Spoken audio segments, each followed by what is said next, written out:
Hi, welcome back to the A&S Way with me, Sel and Ant.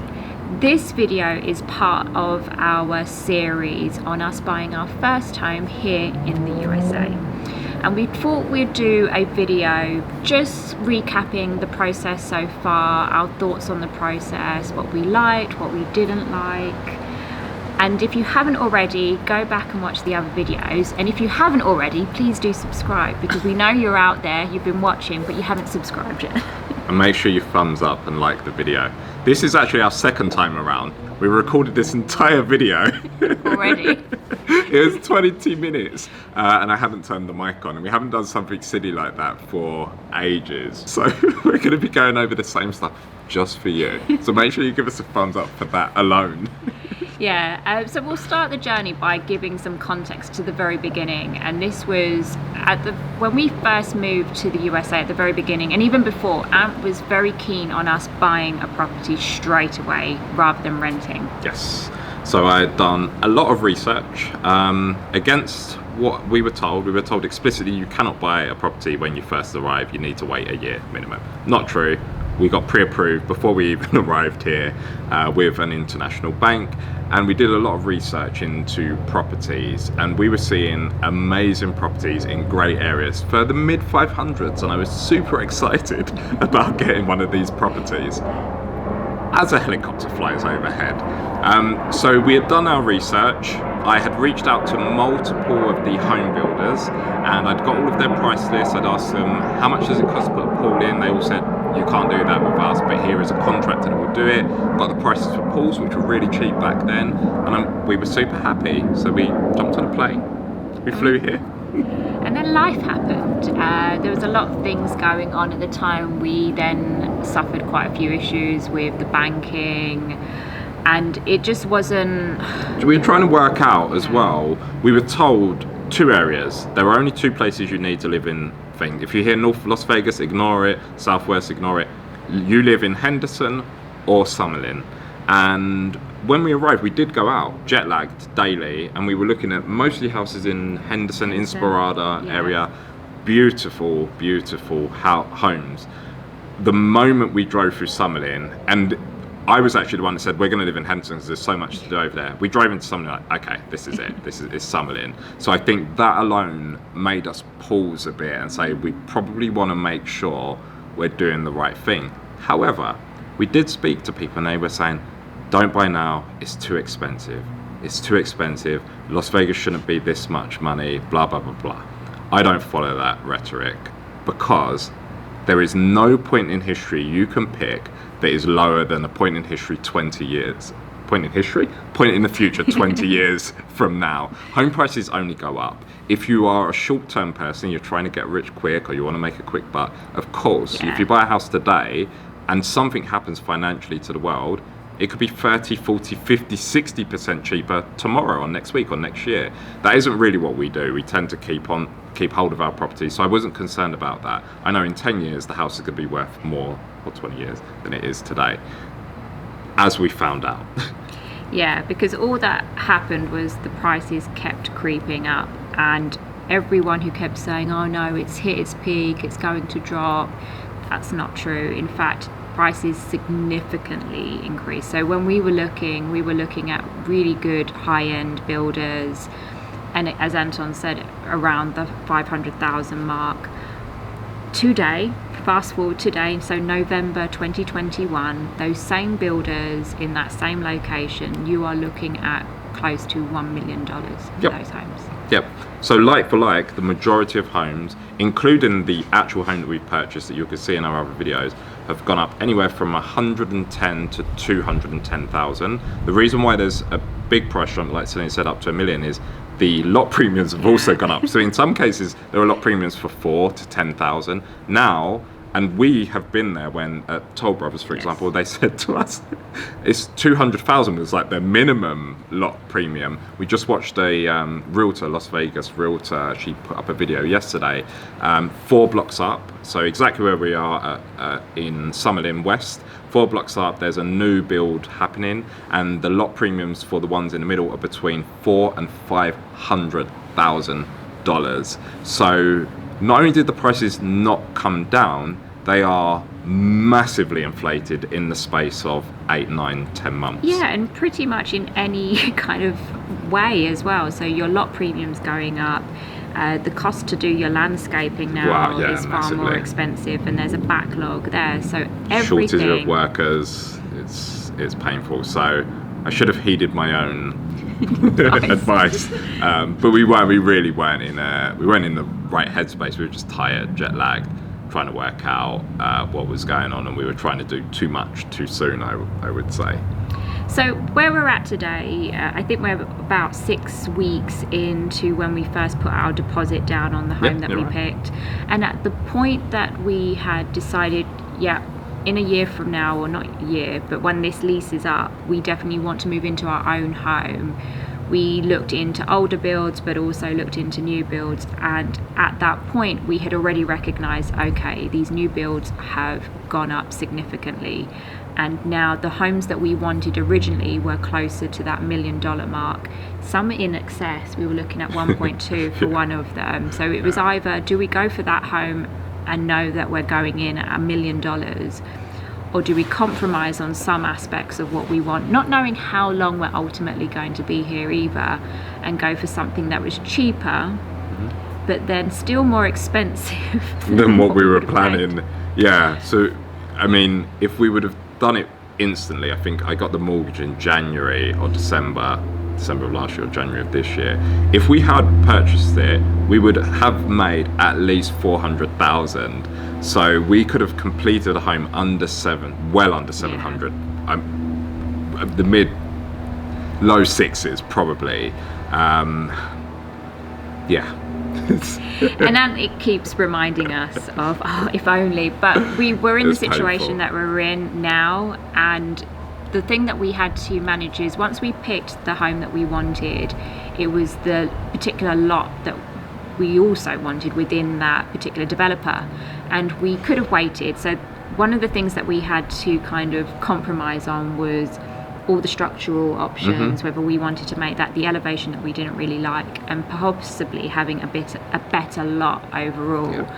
But we had already recognized from the day, so they'd released the lots, and from that moment when we originally went to that builder, they'd already gone up by $20,000 already. So was it really worth to keep waiting for those prices to continually increase, or just go for something now? And having learned something at least, we decided just to go for it at that point. And we're glad, because the prices did continue to increase. They've now released most of those lots along the bit that we wanted, and the one that we thought we wanted would have been super expensive in terms of the lot premium, which was 90,000, which we kind of knew was coming. Yeah, we were told it was coming. So I think they paid a little bit more for the home and then a lot more for the lot premium.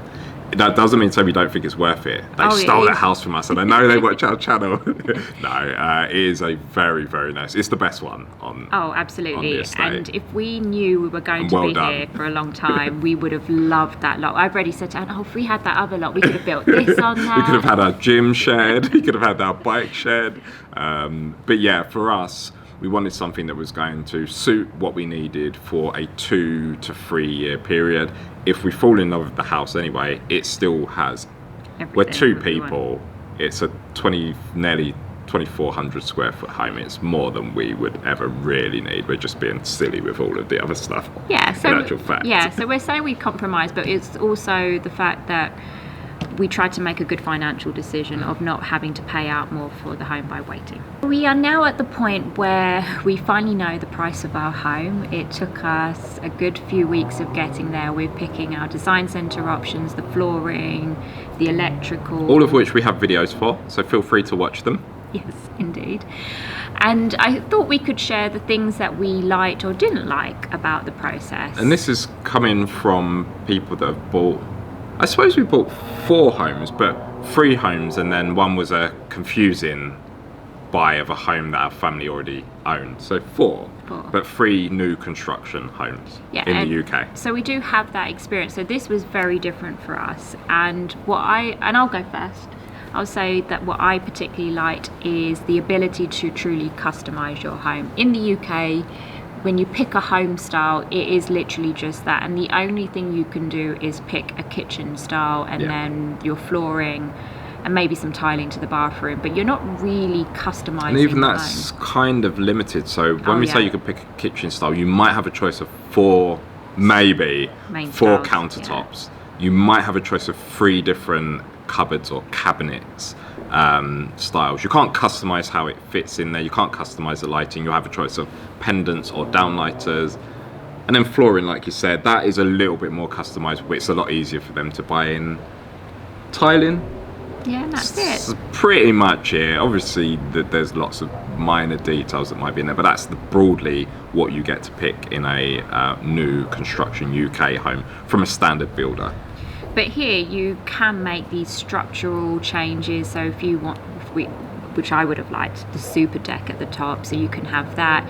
You can have a room converted into what we call a granny annex. We call that in the UK, I forget what they call it, Home Plus. Yeah. Or casita, is that right? Yeah, so it's kind of like a separated house within a house. So you can have that in the same building that you've picked. You can have it converted inside to be a completely different configuration from your next door neighbour. Even though it looks exactly the same from the outside, it's a totally different home inside. With that, I really just enjoyed picking the design of the kitchen, the array of colours that you get, and also if you wanted to do a different colour on the island to the main where the cooker is, you can do kind of that difference in your home. You can pick your banisters, which we like, the colour. There were so many things, the electrical, how you wanted to set that up, so many things that I think would be nice to do in the UK. So I definitely liked that aspect of customising the home. Yeah. But what we didn't like with that is then the fact that you don't know how much you're paying for your home. So this starts quite early on. One of the problems I see with the buying process, in particular in this market, and we understand that maybe a year ago, 2 years ago, it wasn't like this. Maybe you knew everything up front. Here, you're required to put down, in our case, a 10,000 deposit, which you lose after 5 days. So unless you complete the house, that is gone.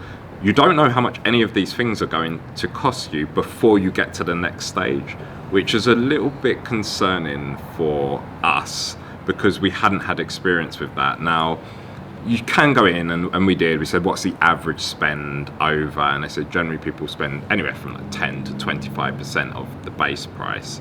But that doesn't really give you that much of an idea, because 10 to 25% of the base price could be the difference between affording it and not. Some of the other things I didn't particularly like is they don't give you the price book up front because they don't have fixed prices. So when they say 10 to 25%, by the following day it could be 35%, because they don't say, right, these cabinets are a 2,000 upgrade, because they might change it to 4,000 depending on supply and demand. They might have the stair rail for 2,000 one week and 8,000 the next week.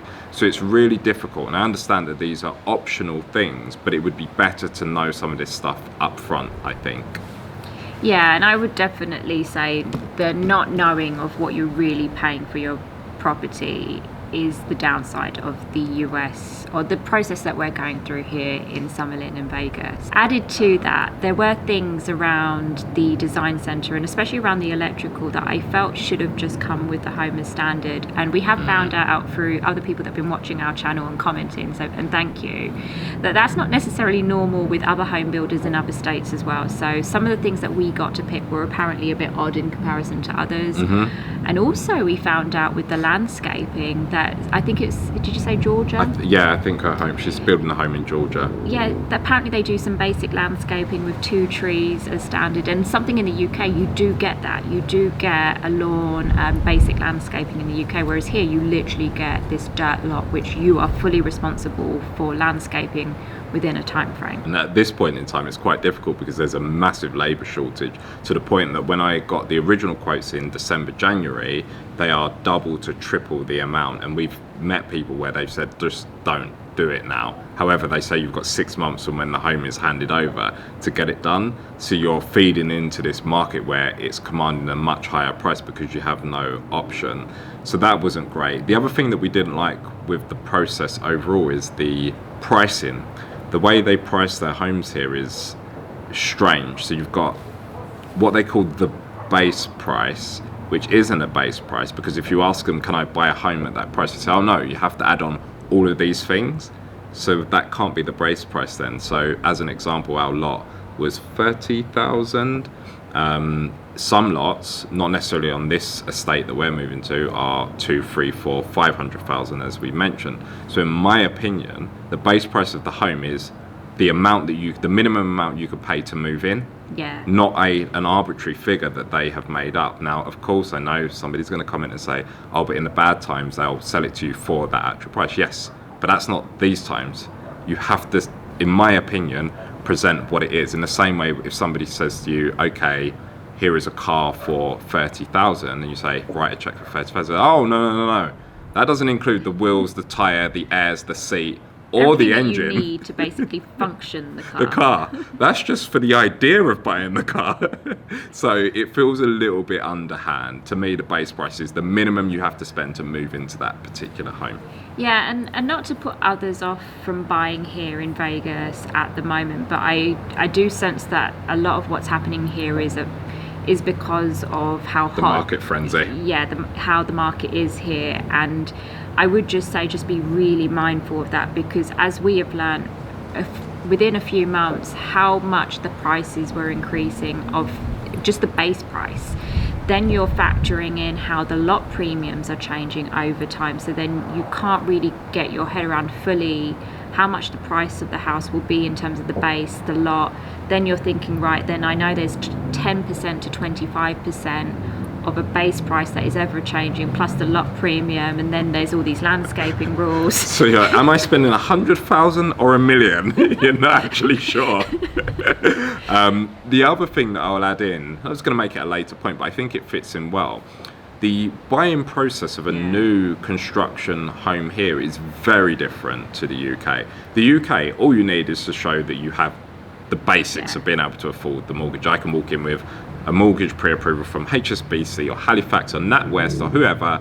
I can afford to buy this home. You put down 1,000, that's it. It's done until that home is ready. And then you don't have to use whoever you're pre-qualified with or pre-approved with. You can just change whoever, or you can just pay them cash on the day. Here, in this market, they require you to pre-approve with their specific lender.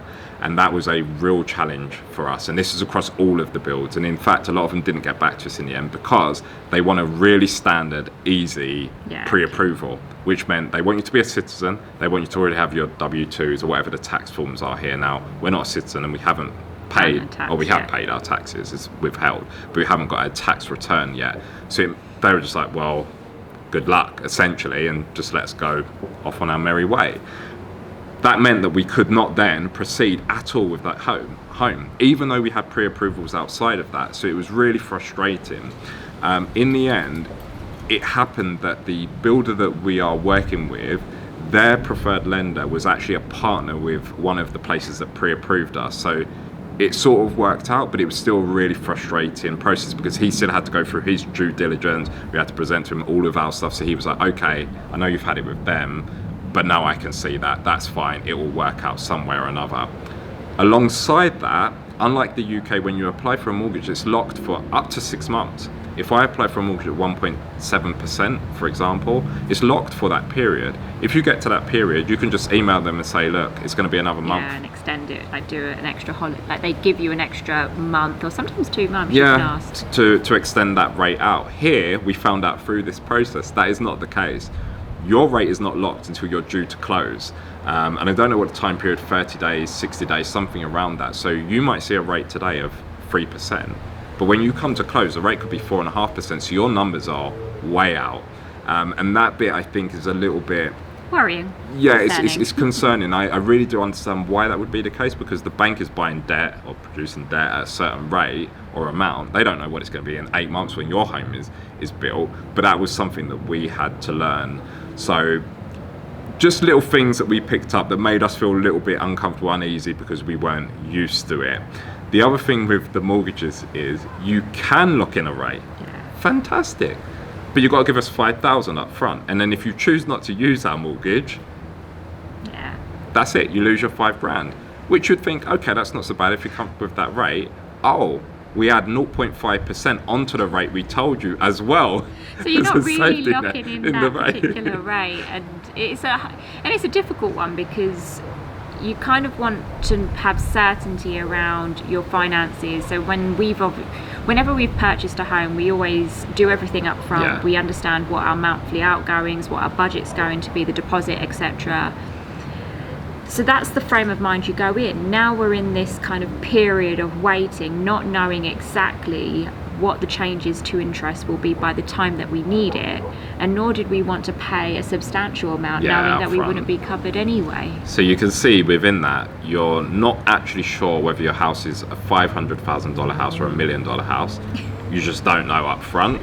And I know a lot of that's choice, but you don't actually know. Whereas every home that we've gone to buy in the UK, we've known exactly how much it's going to cost us from day one, pretty much. The only time is if you're going to put in tiling, but the tiling price will be told But to you. it all comes with the stuff that you need to move in. So as a Yeah. basic minimum, you have lighting. So that really covers the things that we liked and didn't like. So the main things we liked are customizing, and what we didn't like is the uncertainty and the unknowing with the final purchase price.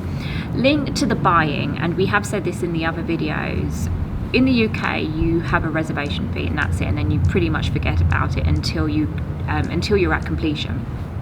Here you have to have money at hand from the very beginning, from the get-go. You need that substantial amount for your earnest deposit, and then depending on your selections you need to pay for your design centre, your electrical, flooring, etc., and that all needs to be paid up front. So we've gone through the process of needing checks for our deposit, our design centre options, and we've just written our third check for the electrical. And we have found that this was with this builder. They said they preferred checks. We could have wired, I think, some of it, but I think there was some issues with that. We have heard with other builders that there is the norm of transferring money. Yeah. But that has been a bit of a different process for us because we're not used to checks, to the point where I've had to order more checks. I think I've ordered a pack of 40 now just to make sure we're covered, because I keep certainly being clumsy and writing the checks terribly. I did dig out my when we moved, I found our checkbooks, of which 0 were used, that we got about 15 years ago from HSBC. You just don't use checks in the UK. So it's funny now that we've had to use checks, all the checks that we will be using. And for those that are not from the US, they charge you to get a checkbook, which is really bizarre. You get the starter checks, 3 of them, and then they charge you unless you somehow become the preferred, which we are. I don't know how we became it. So we didn't have to pay for the privilege of having checks so that we can use our bank. This is a bugbear of ours. Banking in the US is comical. Not comical, frustratingly comical. Yes. So there we have it with most of the things. It's been an interesting one. I'm definitely at the point now where I'm excited to move in. It's only 8 months away. Only 8 months, and I hope there aren't any delays. The case now is just waiting for the builder to let us know, update us on the build when we're close to completion, and that's really when we can start finalising the mortgage, which is probably our biggest concern at the moment. And if the mortgage falls through, which it might, who knows what happens between now and then, whether they all change their policies over who they will lend to, because we are, what are we, non-permanent resident aliens, which only certain lenders allow for. If they all change it, we're in trouble, because all of that money that you've now put up is now gone. We'll lose it. So we'll probably have to find 700 grand in cash from somewhere. YouTube? Yeah, No chance. as long as you give us a thumbs up, we'll earn more money. So yeah, we're pretty much waiting for that point. I hope that the interest rates do not increase significantly. That's my hope. I don't think they're going to come down. Yeah, no, I think the Fed were talking about increasing them. I don't know how much, but yeah. Who knows? But yeah, so that's it on our home buying process so far. Let us know. We've really appreciated all the comments, and especially like those of you that are going through the same process or have, and you're sharing, because we really have no clue as to what is normal here. So it's been really enlightening. It's new. Yeah. For us, which is fun, because we're quite used to a lot of things at home. So it makes it more exciting that we don't know what the next steps are, as long as they're not the frustrating next steps that surprise you are another 100 grand. If it's surprise your concrete slab pad is down, we start framing today. We're quite looking forward to that. Yeah, so it's an exciting time. Don't forget to comment below, tell us what you think, and hit that like button. If you haven't already, please do subscribe, and thank you for watching.